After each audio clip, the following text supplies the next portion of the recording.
Olá, meus amores, sejam muito bem-vindos a mais um episódio de Salu.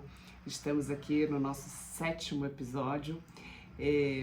Sejam todos muito bem-vindas e bem-vindos a mais um assunto aqui que eu trago para provocar você sobre autogestão de saúde criativa, sobre autocuidado, sobre autoamor, sobre autoestima. Então vamos lá, vamos fazer recapitular um pouco no episódio passado. Se você não ouviu, tá aqui embaixo, tá? Na nossa playlist. A gente falou um pouco sobre como começar a mudar um hábito, né? E falamos de coisas mais práticas, né? Pensar em metas reais, fazer uma real análise do momento que você tá, o que você de fato consegue mudar, o que você não consegue mudar. Existem coisas muito práticas que a gente começa a pensar e dar um possível primeiro passo para começar a mudar um hábito. Mas o que eu quero te trazer hoje, e eu dei uma pincelada lá no episódio da semana passada, que é um lugar que a gente raramente pensa e se questiona quando a gente se disponibiliza, quando a gente tem um desejo de querer mudar algo, né? Na nossa vida, não só um hábito, mas mudar algo de fato, né? Na nossa jornada. É algo que eu chamo de resistência ao conforto da dor. Mas, Gabi, o que é isso? Meu Deus do céu! A resistência ao conforto da dor nada mais é do que um lugar do nosso inconsciente que gosta daquele cantinho, já se acostumou, né? Então, eu vou fazendo essas outras reflexões, assim, na tentativa de mudar o meu hábito, né? Eu tento mudar a minha roda do hábito, como eu sempre falo, né? Eu tento mudar os meus gatilhos, as minhas recompensas, eu tento mudar as minhas metas e a coisa não anda. E eu digo, gente, eu não consigo mudar isso, vai ser impossível de mudar isso. Só que eu nunca sei o lugar que eu não tô conseguindo virar essa chave para promover essa mudança, né? E esse lugar da resistência e do conforto da dor, normalmente, é o lugar quentinho do nosso inconsciente que ele guarda lá. Então, esmiuçando um pouco esse raciocínio, esse conceito, é mais ou menos por aí, né? O meu inconsciente, ele diz o seguinte: fica onde você está, não muda nada, porque eu sei como lidar com essa circunstância, eu sei como lidar com esse chefe que sempre fala assim, com esse companheiro, com essa companheira que sempre fala assim, eu sei lidar nesse padrão da minha vida, eu sei lidar com essa pessoa que me trata dessa forma, fica assim, não muda, não muda, não muda. O meu inconsciente me passa essa mensagem. Então eu digo, ai, não, peraí, eu vou ter que fazer muito esforço para sair desse lugar, né? E aí eu vou fazer muito esforço e vou ter que lidar com um monte de circunstâncias novas que eu nunca presenciei, com frases novas, retornos novos, postura das outras pessoas novas. Então o meu inconsciente diz, fica aí onde você tá, não muda não. Então esse é o raciocínio básico da resistência, do conforto, da dor. Então eu fico ali naquela dorzinha, encaixadinha ali, ó. Eu não quero mudar nada, né? E a gente tem outras camadas dentro dessa resistência. Por exemplo, a gente tem um lugar que eu gosto de falar bastante, que a gente também fica preso nas possibilidades de dizer sim pra gente, de fazer movimentos positivos à nossa direção, né? Que é esse lugar das fidelidades invisíveis, né? De acreditar em coisas e se manter fiéis a coisas que são completamente invisíveis dentro dos nossos laços sistêmicos. E uma das coisas que a gente se mantém muito fiel é, às vezes, a criação de um padrão, um alinhamento de expectativas que não foi você que criou. Foi alguém que te educou, foi uma família, foi uma crença, foi uma cultura. Então, às vezes, você de fato está correndo atrás de uma coisa que você nem quer, nem é seu, nem é sua, né? Então, por exemplo, coisas muito fortes, assim, dentro da nossa sociedade a gente tem esse caminho padrão, né? Estuda, faz faculdade, casa, tem filho, guarda dinheiro, constrói a casa própria e faz a sua aposentadoria. Existe um raciocínio padrãozão, certo? Mas você já pensou se isso é pra você? se casar é para você, se ter filho é para você, se comprar casa própria para você. Porque às vezes a gente está correndo atrás de alguma coisa que alguém criou pra gente. De repente, essa não é a sua vida, essa não é a sua história. Tem tantas outras possibilidades de se viver essa vida, de se construir uma vida, uma jornada, uma trajetória. Tem tantas possibilidades de profissão, de família, de formas de viver, que a gente às vezes fica preso numa construção que foi imposta pra gente por uma sociedade, por uma cultura, por uma educação, por uma família, né? Então a pergunta que faz um alinhamento de expectativas e será que você realmente está indo atrás do que de fato é seu? Né? Essa é a pergunta, assim, porque a gente pode estar indo atrás do que de fato não é nosso, e isso é uma coisa que impossibilita sim a gente de fazer movimentos positivos, impossibilita a gente de dizer sim pra gente, impossibilita a gente de mudar hábito, e aí está mais um cantinho da resistência, do conforto, da dor, né? Porque a gente está o tempo todo, de alguma forma, a gente está o tempo todo querendo que a nossa vida se modifique, né? Ah, eu queria isso, eu gostaria daquilo, eu queria ter mais dinheiro, eu queria estar numa outra casa, eu queria que esse relacionamento... A gente está o tempo todo desejando coisas, né? Às vezes com muita consistência, com muito propósito, às vezes nem tanto, às vezes só pela ilusão do externo, né? Mas a gente está o tempo todo querendo. E ao oposto do nosso desejo, da nossa querência, vem esse lugar da nosso inconsciente dar pistas não verbais. Então, às vezes eu desejo alguma coisa, faço um movimento, mas eu procrastino, porque o meu corpo, né, e vocês sabem disso aqui, a minha defesa, que o corpo é mais inteligente do que essa cachola aqui, de que o corpo pensa muito mais rápido do que se a gente deixar a cabeça, porque a cabeça vai dizer assim, não, peraí, deixa eu te dar uma dica aqui, a cabeça vai dar esse corte aí, para fazer o corpo parar e pensar um pouquinho, mas o corpo é muito mais inteligente, gente. Então, o nosso corpo inconsciente usa essa dinâmica para começar a dar pistas e dizer não vai por aí, não vai por aí. Então a gente continua amarradinho no conforto da nossa dorzinha, né? Porque mudar dói.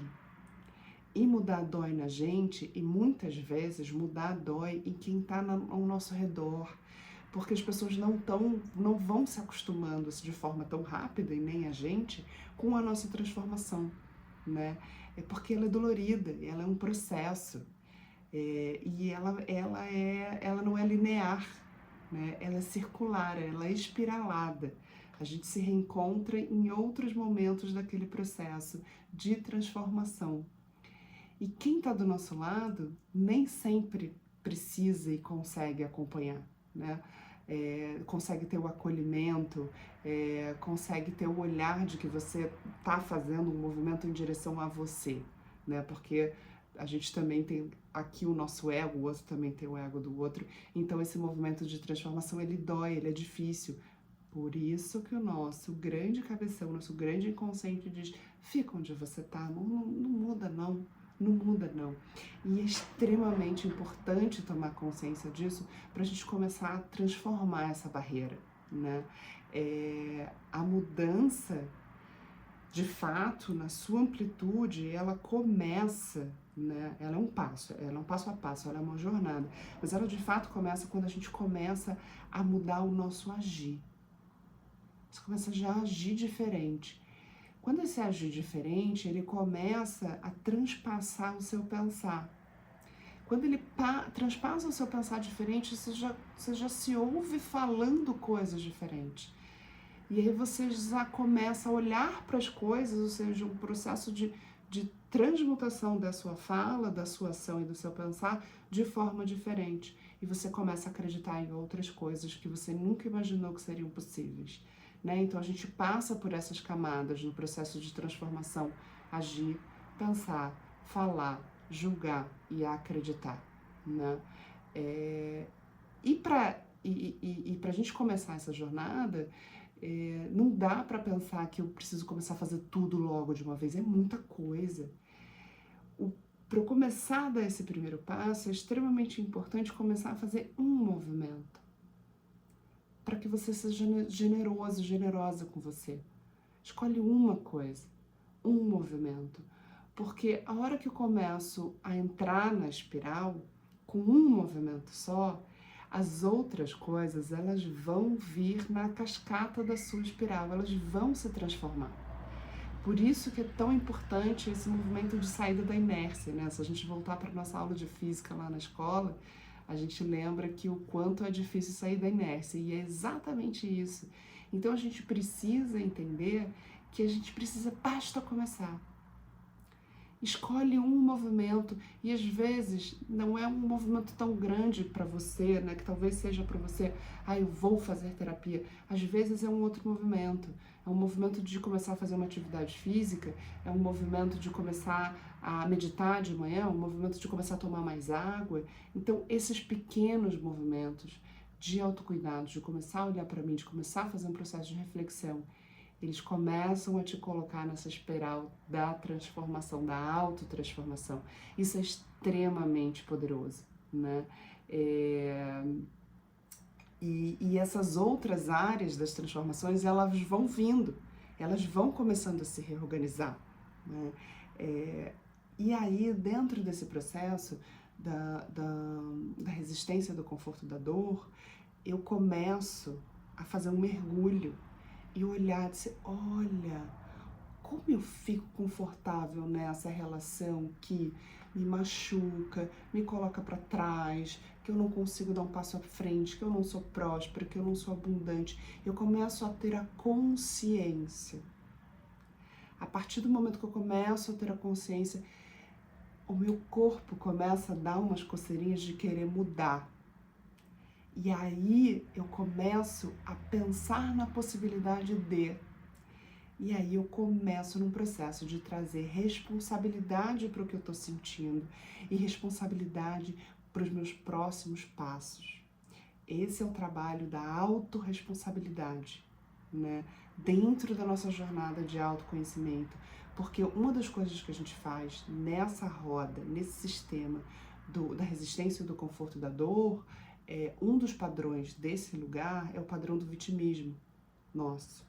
Então a gente costuma, dentro do conforto da dor, colocar a culpa nas outras coisas, nas coisas externas, né? Então eu não consigo sair dessa circunstância por causa do, porque o tempo, porque eu não tenho tempo, porque eu não tenho dinheiro. Então esse lugar da procrastinação das emoções, a procrastinação do tempo, da sua autorresponsabilidade, é extremamente profundo, né? E a gente precisa começar a tomar consciência a partir do momento que a partir do momento que eu vou tomando essas consciências, eu vou entendendo que eu estou nessa situação porque eu me coloquei, por conta de milhões de coisas, né? Padrões, crenças, família, educação, cultura, profissão, tudo isso. Mas que a partir de agora, a hora que eu tomo a consciência, eu tomo a autorresponsabilidade, eu posso achar ferramentas para começar a transformar a minha realidade a partir de agora para um outro lugar, né? É possível sim se transformar, é possível sim mudar. Por quê, Gabi? Gente, nós vivemos num planeta gigante, maravilhoso, que está em movimento o tempo inteirinho. O tempo inteirinho, agora, nesse exato momento. Mesmo que você esteja parada, o planeta está em movimento. A natureza está em movimento constante. E, meu amor, nós, seres humanos, que temos um ego gigante, não nos achamos parte da natureza, somos parte da natureza, também estamos em movimento. Então, por que a gente acha que a gente não tem que se mexer, que a gente não tem que se disponibilizar, que a gente não tem que se transformar? Da mesma forma que as cobras tiram as suas peles para se transformar, da mesma forma que os animais se preparam para as próximas estações, que vem outono, inverno, verão, fazendo seus movimentos. Por que a gente está aqui parado? Por que a gente não está em movimento? Então, essa daqui é um episódio, é uma fala, é uma proposta para que você de fato se coloque em movimento. E, mais uma vez, começa pelo pequeno, começa pelo que é real, pelo que você consegue transformar agora, hoje, numa dimensão dentro da sua realidade, dentro das suas causas e condições, com muito acolhimento ao seu tempo e ao seu processo. E olhando atenta, tem um lugar que eu gosto muito de falar, que eu trago muito da coisa do teatro, que é: se coloca na sua plateia, se observa, senta, vê você lá na cena, pode ser no cinema, pode ser no teatro, né? Mas se assiste, se vê naquela cena, tenta fazer esse distanciamento para que você comece a trazer um pouco mais de autorresponsabilidade e também um pouco menos de autojulgamento, né? Um pouco menos de autoabuso e um pouco mais de olhar de acolhimento para você, para o momento que você está passando, para o momento que você está vivendo. E, mais uma vez, muita coragem, porque estamos em movimento, e aproveita o fluxo dessa espiral. Então, essa é uma fala aqui para te dar coragem. Olha aí, olha para o momento que você está, né? Olha para os seus cantinhos de resistência do conforto da dor, o que você pode ajustar, o que você consegue ajustar agora, porque é para uma vida quebrar padrões, gente, não é uma coisa que a gente consegue do dia para a noite. A gente vai fazendo processo, é o que eu sempre gosto de falar aqui, jornada. Se apropria da sua jornada, se apropria do seu processo. É isso, amores, esse é um dos, eu digo que é um dos calos, né? A resistência do conforto da dor é um dos grandes calos que nos impedem de dizer sim pra gente fazer os nossos movimentos. É um dos grandes calos que nos impedem de mudar grandes hábitos, de mudar pequenos hábitos. É uma resistência do conforto da dor. Então, meus amores, espero que essa fala tenha chegado aí, né? Muita coragem. Você consegue, você pode, você merece, você é super potente. As coisas são possíveis de ser transformadas, de você entrar no fluxo do movimento. Esse é o meu convite, essa é a minha provocação para você. E o nosso episódio vai ficando por aqui. Espero que você tenha gostado.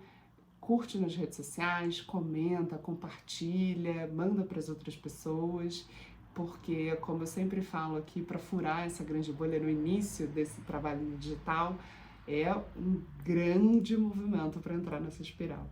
Tá bom? Um beijo gigante, muito obrigada. A gente se vê no próximo episódio. Salud e bons ventos!